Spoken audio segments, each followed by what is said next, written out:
Bien, on va assembler maintenant les hausses. Donc les hausses, c'est pour moi un minimum de 4. Dans le commerce, les ruches varées sont vendues avec 3. C'est des hausses de décoration à mettre sur le haut de la cheminée, mais qui ne peuvent pas servir avec 3, quoi. Ça se remplit très rapidement et une varée, c'est minimum 4. Donc là, on a une hausse. La hausse, c'est donc, je rappelle, un aimant tubulaire. Avec ici sur un modèle vitré, donc un orifice pour pouvoir mettre une plaque de verre. Si je vous montre une hausse qui a donc quelques années déjà, vous voyez, donc elle est complètement... Là je viens de récolter le miel, donc il y a énormément de traces de rayons encore sur les bords. Sur la partie supérieure et dans les gorges ici, il y a du propolis, c'est pas de la saleté du tout, au contraire, c'est des choses très propres, antiseptiques, antifongiques. Et sur la face avant, donc on a la face arrière, on a le volet avec une laine de bois qui permet d'isoler. On voit il y a des fourmis, un peu tout le monde là qui rentre par les interstices. Donc comme ça c'est en général une paroi froide puisque c'est côté nord. On a intérêt à isoler un peu plus, sinon ça condense sur le verre. On remarque l'assemblage qui donc évite tout ce qui est charnière et fermeture. Donc on prend une plaque de mélèze un peu plus fine, on met une feuille de laine de bois dessus et le léger décalage ici permet de s'accrocher sous cet élément là qui sert simplement de petit volet, de couverture au volet. Donc la laine de bois ici va sous la réservation et ça tient. Vous voyez, normalement la hausse ne perd pas son volet quand il y a du vent, des tempêtes ou quand vous baladez avec.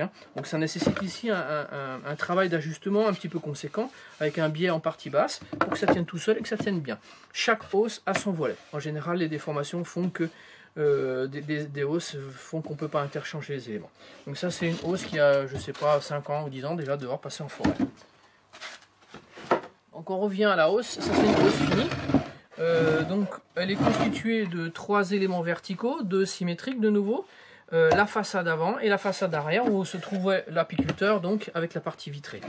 Sur ces hausses sont fixés 2 poignées avec le dessus légèrement incliné pour que l'eau puisse s'évacuer côté extérieur et pas dans les fentes. Et sur la façade donc avant, donc celle de l'apiculteur, la pièce qui n'est pas une poignée, on pourrait s'en servir mais les vis sont en partie haute. Qui sert simplement de retenue pour le volet.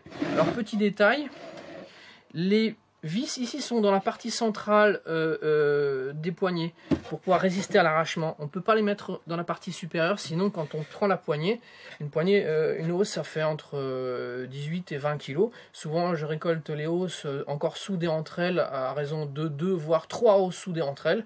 Ça veut dire que j'ai près de 60 kg que je porte avec ces 2 poignées. Donc il faut absolument que ces vis là soient très bien positionnées.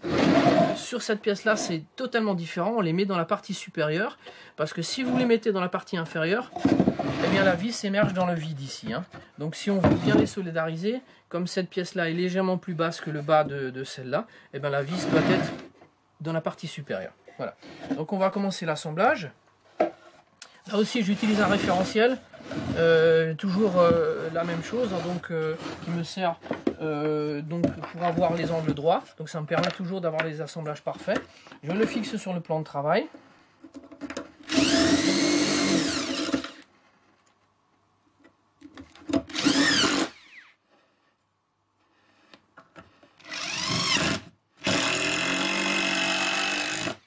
Voilà. Et je nettoie mon plan de travail. Donc ici j'ai un angle droit à 90 degrés, là à 90 degrés, là à 90 degrés.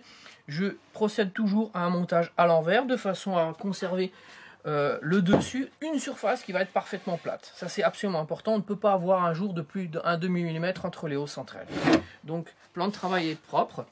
Je monte donc quand on voit, quand on différencie les pièces entre elles, on voit que sur le dessus de la hausse, donc on a ces 2 réservations qui servent à appuyer les lattes. Les lattes qui vont venir comme ça, les barrettes pardon, qui vont venir s'appuyer dessus. Et sur la face inférieure de la hausse, on n'a pas ces deux réservations. Par contre, dans ces pièces ici, donc qui encadrent le verre, on a une réservation ici, un petit épaulement qui sert à encastrer le verre. C'est important parce que quand on viendra avec un couteau pour couper, si chaque fois on abîme la lame du couteau ou même ses mains sur le tranchant du verre, ça va pas être agréable. Et on utilise aussi des crochets, des rayons de vélo pour trancher donc les amorces des rayons de cire. Et si chaque fois on reste accroché au verre, c'est pas bien. Donc on va apprendre à différencier toutes ces pièces entre elles. Donc si on commence par les grandes façades latérales et puis la façade arrière, on a donc cette gorge là qu'on va mettre sur le plan de travail. On va prendre une pièce latérale. Par exemple celle-là, on positionne. Là aussi, si je suis seul, je peux m'aider d'un serre-joint à une main pour bien tenir la pièce. Voilà. On voit tout de suite que donc côté façade arrière où il y a une planche, on a fait 3 avant-trous. Et côté arrière, là où on a la vitre, on n'en a fait que 2. Sinon, la vis va aller dans le vitrage ou dans le vide. Donc, on met les pièces. C'est intéressant de faire un avant-trou parce que même avec des vis auto-foreuses, le bois a tendance un peu à éclater.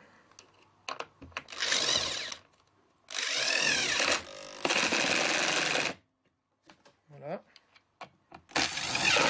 Ah, petit détail, j'oubliais. Avant de positionner, moi je mets un petit cordon de colle. Donc c'est une colle polyuréthane, on en met très peu, elle s'expanse. Donc c'est juste une petite trace qui elle va complètement combler le joint. Hein. Donc cette colle, comme elle se polymérise et elle s'expanse avec l'humidité de l'air, il faut absolument éviter de la mettre au contact des mains. Et il faudra la gratter après pour pas qu'il y en ait dans la ruche. Voilà.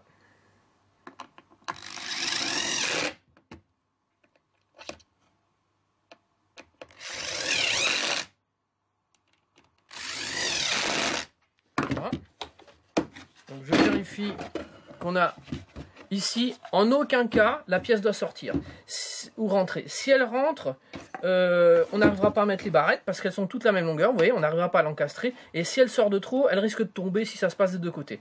Donc il est absolument fondamental d'avoir ici une parfaite coplanéité supérieure comme extérieure. Voilà, on continue les assemblages. Donc on enlève la saleté, on dégage le plan de travail. Voilà. On va maintenant, là aussi, mettre un petit peu de colle. Donc là, il y a eu un peu de trous qui ont été faits, un peu trop de trous qui ont été faits. On met un tout petit peu de colle, hein. En aucun cas il faut en mettre de trop. En général, une trace de colle suffit à fermer l'espace interstitiel qui est entre les planches de bois. Je la tire un peu trop.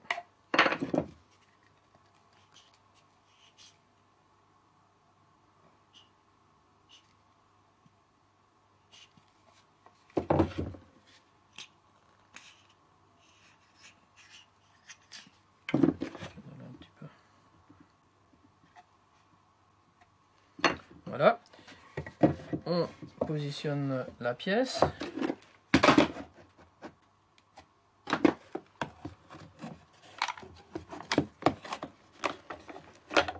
Voilà, mais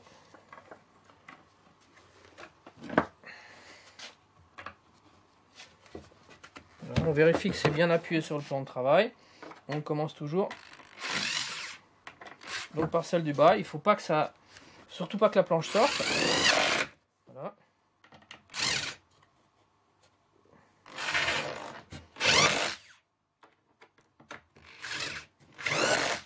Voilà. Et maintenant, on va faire la façade avant.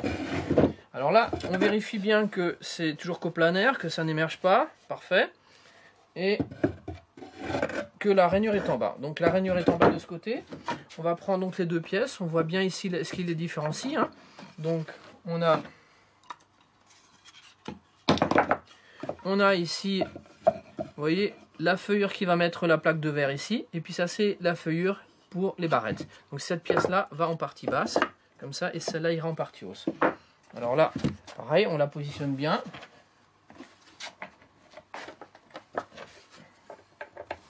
Voilà. On met très très bien. Là, c'est vraiment encore plus délicat avec les autres pièces. Il ne faut surtout pas que ces pièces-là bougent.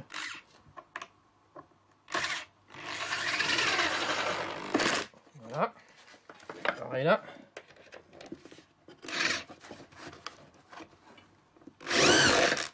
Voilà.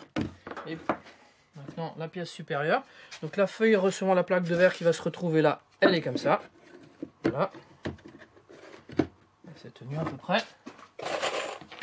On met les vis. Voilà.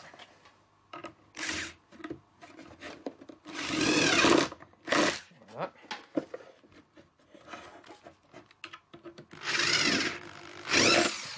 Voilà. Et alors, petite astuce, ces pièces-là sont pas bloquées en rotation. Si on les prend, on voit ça glisse. Alors moi, ce que je fais, j'utilise des agrafes de 50 mm, donc très très longues, que j'implante de part et d'autre. Voilà. Comme ça, je suis sûr que la pièce ne veut plus bouger. Et j'en mets aussi en bas. Voilà. C'est réglé. Donc là, c'est complètement bloqué en rotation. Voilà, donc vous voyez, la pièce ici est terminée. On n'a plus que les poignées à monter dessus. Alors les poignées, on n'a plus besoin de cette pièce.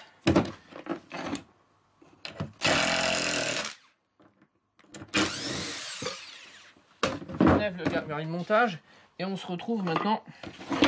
Un peu de colle qui est passé là. On se retrouve avec la pièce sur laquelle on doit monter les poignées.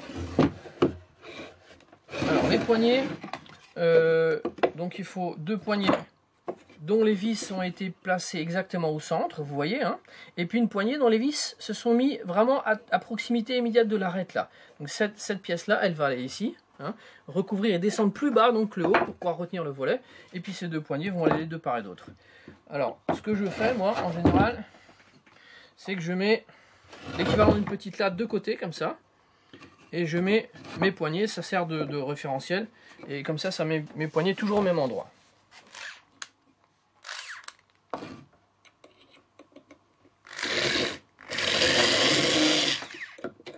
Bon là les trous, voilà. Une fois que c'est posé, on peut bosser, travailler de visu. Voilà. On vérifie. Ici, la difficulté, c'est de ne pas percer trop profond, puisque les vis de 50 mm correspondent exactement à l'épaisseur totale du bois. Si on enfonce de trop, par excès de zèle ou par inadvertance, on a les vis qui émergent à l'intérieur de la hausse, ce qui peut occasionner des blessures quand on récolte le miel ou quand on travaille. Voilà. Là, de côté, c'est pareil. On peut mettre la petite latte en partie supérieure, de façon à bien aligner, et puis on visse. Hop là.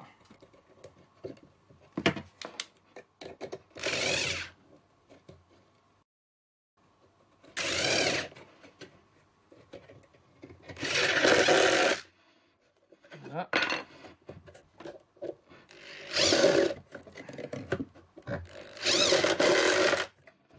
Et la face avant.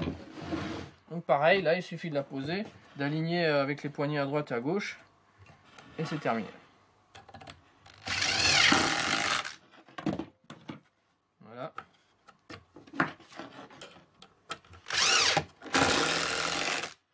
Voilà, et là-haut c'est terminé, il n'y a plus qu'à la cirer.